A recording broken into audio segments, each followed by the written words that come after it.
Uma semana depois daquela goleada contra o Santos, o Vasco já está em crise de novo. Perdeu para o Corinthians em São Januário, está na beira do Z4. O torcedor vascaíno às vezes parece nem querer ver o que está ali, diante dos olhos. O torcedor tá certo de tudo. Tá certo de vaiar, tá certo de me xingar, tá certo de extravasar. Em uma semana, era um céu sem limite. 1, 2, 3, 4, 5, 6. O torcedor do Vasco comemora. E agora é um sentimento de depressão muito grande. Vence o Juventude, enquanto o Vasco cai em Caxias do Sul. No último domingo, um Vasco impiedoso e envolvente na goleada em cima do Santos. Na quarta-feira, um Vasco derrotado com facilidade pelo Juventude. Por isso, um torcedor desconfiado em São Januário para o jogo com o Corinthians. Difícil saber o que esperar.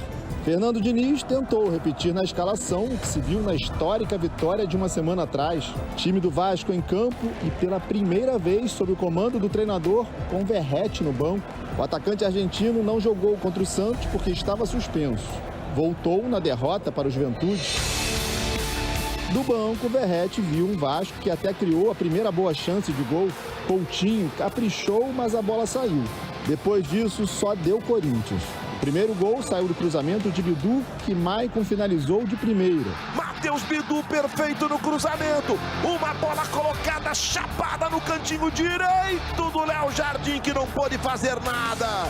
A melhor chance do Vasco veio com Rayan, chute no travessão de Hugo Souza, que ainda tocou na bola. Rayan, pé esquerdo, bateu pro gol na trave. Diniz chamou o Verratti para conversar ainda no primeiro tempo. E o atacante entrou antes do intervalo, quando o Tchê saiu machucado. E foi graças ao atacante argentino que o gol de empate saiu. Já no segundo tempo, ele disputou a bola com André Ramalho, que acabou tocando na bola com a mão. Pênalti que o artilheiro do Brasil na temporada 2025 não desperdiçou. 23º gol dele esse ano. Cobrança mais uma vez impecável de Pablo Verratti. O problema é que o Vasco não melhorou. E foi o Corinthians quem fez mais um. Léo Jardim até pegou o chute de Garro, mas não teve jeito depois que Mateuzinho cruzou para Guinegão. Guinegão, pé direito nela para empurrar para o fundo da rede. E tinha mais. Gustavo Henrique aumentou de cabeça. Gustavo Henrique vem por trás, toca de cabeça pro fundo da rede do Vasco. Quando o Rayan diminuiu nos acréscimos, mal deu tempo de sonhar com o novo empate. O estreante colombiano Andrés Gomes recebeu na cobrança de lateral, mandou açucarada pro Rayan. Derrota por 3-2 que não fez o Vasco entrar na zona do rebaixamento, pelo menos por enquanto. Se o Vitória pontuar com o Flamengo hoje à noite, por exemplo, o time volta a ficar entre os 4 últimos. Motivo de sobra para deixar os vascaínos desolados e ainda mais desconfiados.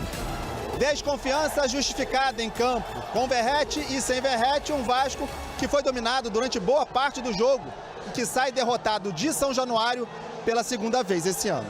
Para Fernando Diniz, foi a 8ª derrota em 19 jogos no comando do Vasco. O time quer jogar assim, o que quer aplauso da torcida. Hoje, o time foi digno de vaia e tem que ser vaiado. Insatisfação que foi vista na beira do campo em diferentes formas. Fernando Diniz gritou, berrou, reclamou. Foi a loucura. Puma Rodrigues e Rayan foram os que mais ouviram. Eu acho que a pressão ela existe no futebol, principalmente no futebol brasileiro, e trabalhar em instituições de massa como é o Vasco, porque a gente carrega uma torcida sofrida e muito importante. E a torcida, quando vem e se manifesta dessa forma, com crítica, a gente tem que saber aceitar que a torcida está certa. E a gente tem que saber reconhecer, trabalhar mais e entregar mais para a torcida. A situação continua difícil no Vasco, né? São só 19 pontos no Brasileirão. Essa é a segunda pior campanha do Vasco nos pontos corridos depois de 20 jogos. Só supera aquela de 2015, quando o Vasco, infelizmente, caiu para a Série B. E é igual à campanha de 2023, lembra? Quando o Vasco escapou na última rodada. Mas pintou um reforço agora há pouco. O zagueiro Robert Renan estava no Zenit da Rússia, tem 21 anos, foi revelado pelo Corinthians, passou também pelo Internacional, confirmado no Vasco. O Vasco perdeu mais uma vez. Dessa vez foi para o Corinthians, São Januário, 3-2. Flavini, que acompanhou a partida, vai trazer os detalhes e depois Pedrosa comenta. Rodrigo. Mas eu vou. O Vasco até que teve a primeira boa chance do jogo. Coutinho bateu colocado e a bola passou perto da trave. Mas o Corinthians já mostrava superioridade quando Maicon bateu no canto e abriu o caminho da vitória do time paulista em São Januário. Porque, assim, ganhar do jeito que ganhou do Santos e depois fazer as duas partidas que a gente fez, que foram as duas piores partidas sob meu comando. Isso eu tenho responsabilidade máxima. Em uma jogada parecida, o Corinthians quase fez o segundo, só que o Charles chutou mal e a defesa conseguiu evitar depois. David começou no lugar do Verrete e tocou para o Ryan. Hugo Souza e o Travessão impediram o empate na melhor chance do Vasco no primeiro tempo. No segundo, com o Verrete em campo, a jogada aérea voltou a ser uma boa opção. Foi depois de um cruzamento que a bola bateu no braço do André Ramalho. Alertado, o árbitro reviu o lance e marcou pênalti. Verrete cobrou, deslocou o Hugo e deixou a partida empatada. Mas durou pouco. 10 minutos depois, Léo Jardim espalmou o chute do Garro. Mateuzinho cruzou e o Guinegão deixou o Corinthians outra vez em vantagem, dando início às vaias em São Januário. A gente quer o quê? O time quer jogar assim, o quê? Quer aplauso da torcida? Jogar mal, perder o jogo. Contra o Bragantino a gente não foi vaiado. Perdemos 2-0. O time se entregou, o time foi, lutou, e a bola não entrava, e chuta, e cruza daqui, cruza de lá, e tenta, e tenta, e tenta. Hoje, o time foi digno de vaia. O Vasco ainda ameaçou com Coutinho cobrando falta. Só que para piorar a situação dos vascaínos, Gustavo Henrique fez o terceiro do Corinthians. No acréscimo, Ryan bateu com força para diminuir. Um belo gol, mas que não mudou o cenário do jogo. Foi a segunda derrota seguida do Vasco no Campeonato Brasileiro, dessa vez dentro de casa. Os torcedores revoltados xingaram mais uma vez o presidente Pedrinho, mas eles não exigem de imediato a saída do técnico Fernando Diniz. Agora não seria a melhor solução sair, não. Qual outro técnico seria no lugar dele? Não tem. Tá faltando é time mesmo. O Vasco joga sem zagueiro, não tem condições. Qualquer bola na área não ganha uma. Não tem condições de jogar sem zagueiro. Como é que pode? Como é que vai evoluir um time assim? Não tem zagueiro, bota o meio de campo para jogar, não tem como. Tá faltando time mesmo, não é o Diniz, não. O Diniz está precisando rever os conceitos dele, porque assim a gente vai passar muito sufoco até o final do campeonato. Pedrosa, conta pro povo o que aconteceu. Mais um jogo horroroso do Vasco ou não? Sim. Sim? Mais um jogo insuportável, mais um jogo deprimente. Eu acho até curioso o técnico Fernando Diniz falar como se a torcida do Vasco estivesse cobrando o desempenho do Vasco por conta dos dois últimos jogos, que foram horrorosos, contra a Juventude e contra o Santos. Mas na verdade não. É só você olhar os números do Vasco com o Diniz dentro do Campeonato Brasileiro. São 12 jogos, 6 derrotas, 3 vitórias e 3 empates. Ou seja, o Vasco só venceu 3 jogos em 12 com o Fernando Diniz. Quer uma curiosidade ainda maior? Dos últimos 12 pontos disputados em São Januário, que geralmente é um território onde o Vasco consegue conquistar pontos, o Vasco só fez 2. Isso que é preocupante. Com o Grêmio e Atlético Mineiro. Perdeu para o Red Bull Bragantino e perdeu para o Corinthians também. E aí, Fernanda, a gente vai esbarrar em algo que eu venho falando aqui há meses. Não são dias, não são semanas. Até mesmo quando aconteceu o 6-0, eu falei aqui, o Vasco tem um sistema defensivo horroroso. O jogo poderia ter sido outro, caso o Hugo Moura tivesse sido expulso, ou no início do segundo tempo, quando o Santos teve a oportunidade, o Santos tivesse empatado o jogo. Aquele 6-0 não pode maquiar a incompetência da diretoria, a incompetência do grupo de jogadores e a incompetência do técnico Fernando Diniz, que tem 12 jogos à frente do Vasco da Gama e já tomou 18 gols. 18! É uma média de 1,5 gol por partida. Um time que toma gol todo jogo, Fernando, dentro do Campeonato Brasileiro, ele tem que escalar a montanha várias vezes. E que é um dado. Isso não é falácia, tá? Isso não é achismo do Pedrosa, não. O Vasco do Fernando Diniz só ganhou jogos quando ele conseguiu fazer 3 ou mais gols. O que isso significa? O Vasco não vence de 1-0, o Vasco não vence de 2-0, 2-1. O Vasco não vence por placares magros, porque o sistema defensivo do Vasco é uma vergonha. Como é que o Fernando Diniz joga? ele gosta de ter superioridade numérica a partir do momento que ele sai com a bola. Nos setores do campo, aí ele cria ali 3, 4 jogadores para você criar superioridade numérica e ir avançando as casinhas dentro do campo.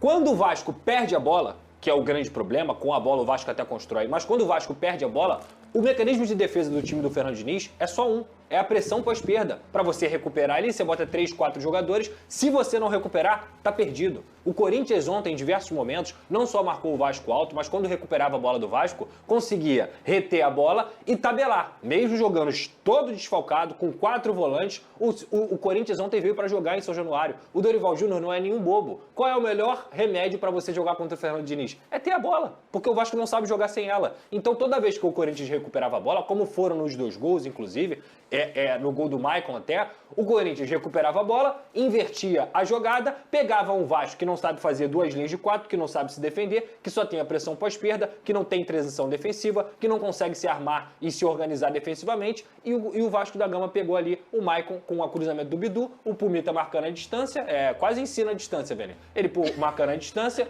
o Ryan também tentando fechar na segunda linha, e aí o Maicon sozinho, no meio das linhas do Vasco, que são totalmente desorganizadas, faz 1-0. O Vasco volta pro jogo, aí sabe o que acontece, Fernanda? O que, Pedro? Dentro da partida, o Tietê, ele tem uma lesão, que é uma lesão até sentida, ele não estava jogando bem, mas é um cara que vem fazendo boas partidas com o Fernando Diniz. Sai ele até tem chorando, a lesão, né? E ele sai. O Fernando Diniz coloca o Verratti. Sabe quem ele coloca de volante? O Nuno Moreira, que é ponta.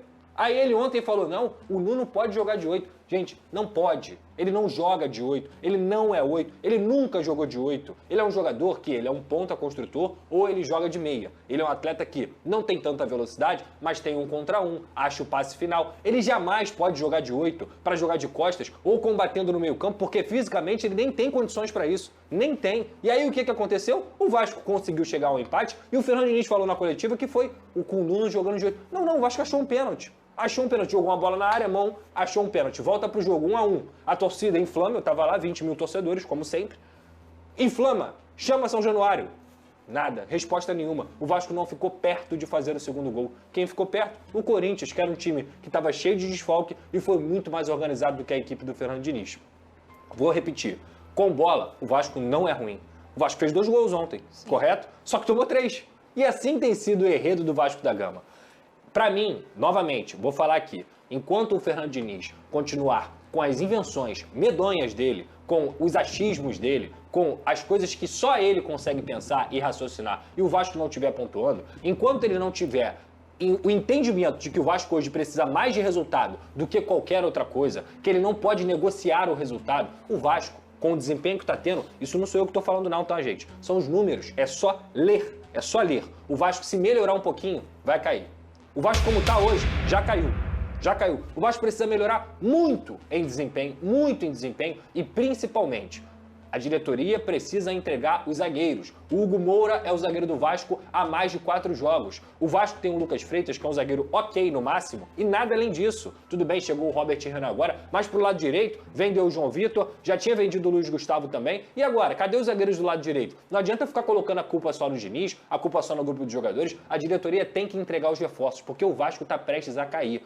Copa do Brasil, muito legal. Se for eliminado, eu não vou ficar chateado, porque isso é distração. O Vasco tem que focar no Campeonato Brasileiro. A zona de rebaixamento está batendo a porta. E só não está na zona de rebaixamento porque os candidatos ao rebaixamento são horrorosos, assim como o Vasco é. O Vasco é um time que toma gol todo jogo. Diniz, tem que parar de inventar, tem que pontuar, tem que ganhar. Não quero sua saída, não quero sua saída. Acho que nenhum treinador que esteja no mercado vai conseguir fazer o Vasco jogar a bola que eu acho que você faz o Vasco jogar. Mas o teu Simbora é horroroso. A forma como o teu time se defende é horrorosa, porque o Vasco toma gol todo jogo. E nem São Januário, que geralmente era um território em que o Vasco conseguia fazer os pontos, mesmo contra adversários mais fortes, tem acontecido.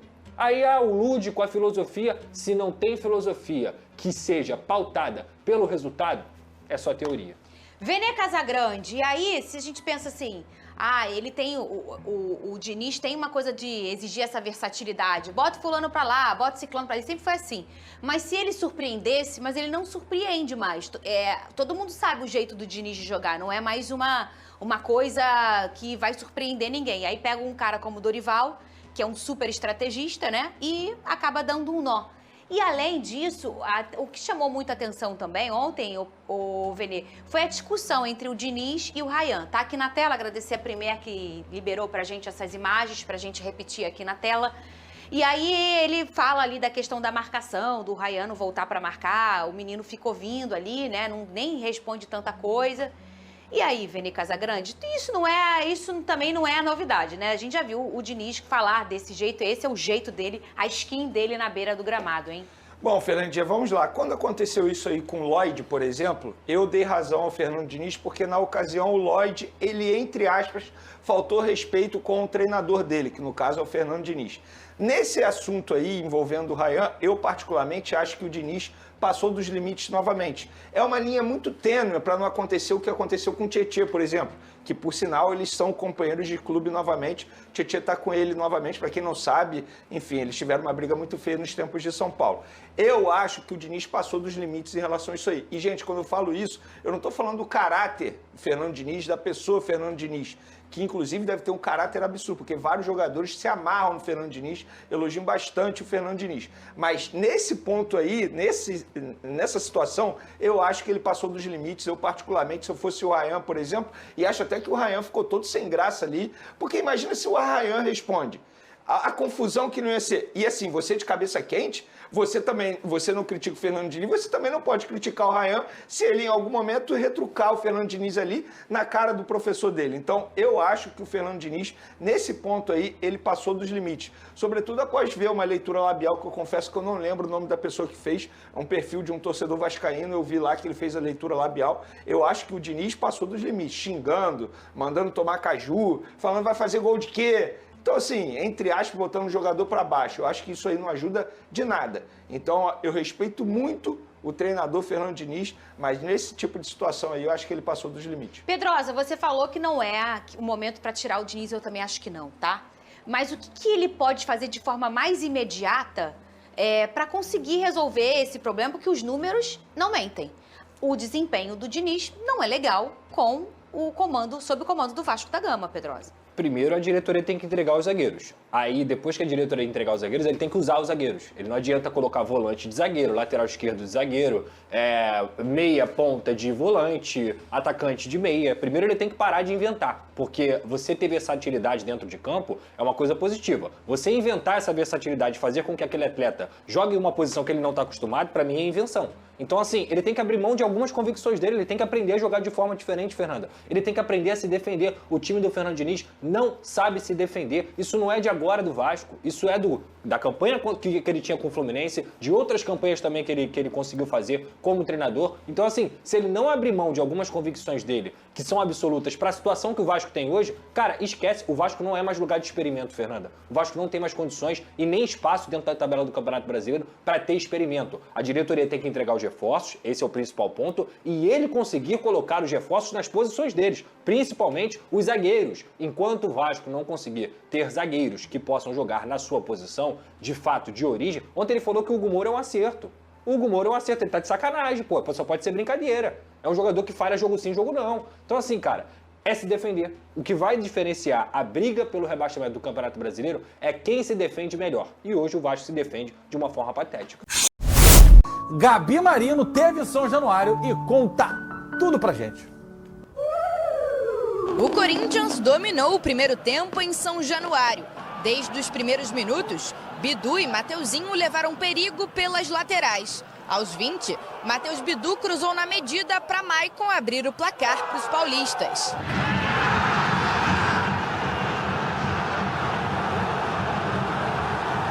Na sequência, Maicon e Breno Bidon tiveram chances de ampliar, mas erraram o alvo. Aos 40, Hugo Souza fez um milagre. David tocou para Rayan, que chutou forte da entrada da área. A bola foi direto nas mãos do goleiro corintiano.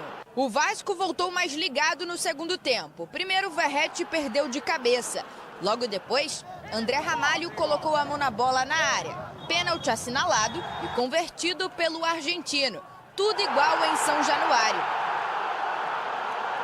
A torcida se animou, mas a tarde era corintiana. Aos 23, Garro arriscou de fora. Léo Jardim defendeu e no rebote, Mateuzinho cruzou para Guinegão marcar o segundo. Depois, Gustavo Henrique de cabeça fez o terceiro. Já nos acréscimos, Ryan descontou, mas não evitou mais uma derrota cruzmaltina em casa. Eu não vou fugir dessa responsabilidade do jogo, muito pelo contrário. Fazendo a avaliação do jogo, eu vou fazer um recorte um pouco maior.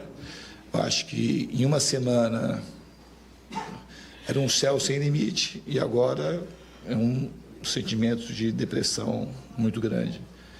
Porque, assim, ganhar do jeito que ganhou do Santos e depois fazer as duas partidas que a gente fez, que foram as duas piores partidas sob meu comando. No Brasileirão, o Vasco vive um momento muito difícil, principalmente quando se trata de jogos dentro de casa. A última vitória do Cruzmaltino como mandante no Campeonato Brasileiro foi em maio contra o Fortaleza. A gente não tem conseguido manter o bom nível de atuações, a gente tem oscilado muito durante a competição, durante o ano, e isso tem nos custado muito caro, né? A preocupação do técnico Fernando Diniz ficou por conta de Tietê. O volante sentiu a posterior da coxa esquerda e deixou o jogo ainda no primeiro tempo. Ele saiu de campo chorando e virou dúvida para o duelo de quarta-feira contra o Botafogo pelas quartas de final da Copa do Brasil. Tá aí, Vasco perdeu, notícia boa foi o menino lá, o dançarino, o Gomes, que entrou bem. Tem muita coisa pra gente falar desse jogo, mas vamos falar do jogo, depois eu vou trazer uma declaração do Diniz sobre o jogo do Santos, que eu acho que pode nortear o nosso debate também para continuidade aqui do programa. Flávio Amêndola, eu tava super empolgado, tá? Achei mesmo que ia dar Vasco, mesmo com o Verratti. Naturalmente, depois que perdeu, o torcedor questionou, não era pra jogar o Verratti. Queria saber a tua opinião sobre o time com o Verratti agora, dessa vez, jogando em casa, não foi um jogo fora. E perguntar o que aconteceu do time que deu aquele show contra o Santos, que não conseguiu repetir. GV, é difícil, né, da gente falar, porque, assim, primeira coisa, eu acho que está muito distante de ser o problema do Vasco a presença do Verratti no time titular. Pelo contrário, eu acho que o Verratti, ele é uma das soluções dessa equipe. É claro que você precisa ter outras alternativas sem o Verratti. Afinal de contas, a gente está falando de um cara que já é experiente, que não é nenhum garoto, que tem uma sequência absurda, ele joga praticamente o tempo todo, sempre. Ele só não joga quando ele está suspenso, e é difícil estar lesionado também. Então, eu acho que é necessário você criar uma alternativa para quando você não tiver o Verratti. Mas quando você tem o Verratti 100%, você tem que colocar ele para jogar. E aí eu acho que especialmente no jogo de ontem, que o Corinthians conseguiu marcar muito bem a faixa central do campo. A gente dificilmente viu o Coutinho tendo algum espaço. A gente viu uma finalização dele muito boa da entrada da área. Mas aquela jogada trabalhada que a gente vinha acompanhando nos outros jogos do Vasco, especialmente antes do Juventude, a gente não viu ontem. Pelo contrário, a gente viu o Vasco com muita dificuldade. E o Corinthians, no primeiro tempo, principalmente, para mim foi dono do jogo. Poderia ter até feito mais gols. Quando entra o Verratti, eu acho que até a questão anímica muda um pouco, porque se as coisas não estão funcionando por baixo, a troca de passes, você tem que criar uma outra possibilidade. E a principal forma do Vasco de jogar, pelo menos nessa temporada, até o 6-0, vinha sendo a bola aérea no Verratti. E isso não é segredo para ninguém. Não à toa o Verratti é o artilheiro do Brasil na temporada. A gente não está falando de um cara qualquer. Mas eu achei que ontem, assim como contra o Juventude, o Vasco esteve muito distante do que a gente estava acompanhando. Eu acho que, assim como a partida do meio de semana, foram os dois piores jogos do Vasco sob o comando do Diniz. Aquilo que a gente falava aqui de que o Vasco vinha bem, mas não vinha conseguindo os resultados até o jogo contra o Santos, isso parece que acabou, porque depois daquela belíssima atuação contra o Juventude, muito mal. E ontem também, até os 35 do segundo tempo, eu achei bem abaixo da crítica. Acho que o time melhorou muito com a entrada do Andrés Gomes, que pelo lado esquerdo começou a fazer uma fumaça, começou a fazer um barulho. É um cara que tem uma característica interessante, driblador, vai para dentro, não tem medo. Esse 1 contra 1 dele parece ser muito bom, mas ainda é muito pouco. E para o Vasco sair dessa zona lá de baixo, essa zona da confusão, como diria o Luxemburgo, o Diniz vai ter que encontrar outras alternativas e ainda mais sem o Tietê. O Tietê vinha sendo uma das principais peças desse time. Vamos ver qual vai ser a informação que o Vasco vai passar pra gente hoje sobre os exames. Vou te dar uma notícia boa aqui, mas então. É complicado. Vou dar uma notícia boa pro Vascaíno. O Vasco acabou de anunciar o Robert Renan, zagueiro, jogou na seleção brasileira. A gente vai falar mais... Já botou na tela aqui, era só uma notinha. Vocês lembram do Robert Renan? Jogou lá fora, jogou na seleção brasileira, foi convocado. Isso. Muito bom zagueiro, vai ajudar o Vasco. Agora... E o Vasco precisava de zagueiro. Precisava. Não, continua precisando mesmo com a chegada do Renan. O 6-0 fez um mal, até pra cabeça do torcedor, Fernandão, que tá carente há muito tempo e não viu o Vasco com um feito desse há muito tempo. Enorme, inclusive para os jogadores. E tô com ele. Contra a Juventude, para mim, teve a questão anímica. Ele falou ali, a gente não tem dados para isso. Correu menos, taticamente não foi bem. Como é que faz? Porque se toma uma vaca do Santos lá, é ruim. Deu um espetáculo e no jogo seguinte o time não consegue render. O que é isso? Você que foi capitão do Vasco, foi campeão no Vasco. Por que isso acontece? GV, boa tarde para você, para a galera muito de boa casa. Tarde. Flavinho, já nos cumprimentamos. Olha, GV, completando só o que o Flavinho falou com relação ao Verratti, antes da gente responsabilizar o Verratti por qualquer dificuldade na ideia do Diniz de construir o seu jogo, do Diniz não, né? Do time do Diniz construir o seu jogo, a gente tem que lembrar que o Verratti ser acionado vai de uma tomada de decisão dos companheiros dele, não dele. O Verratti não pega a bola do lado do campo e cruza para ele mesmo cabecear.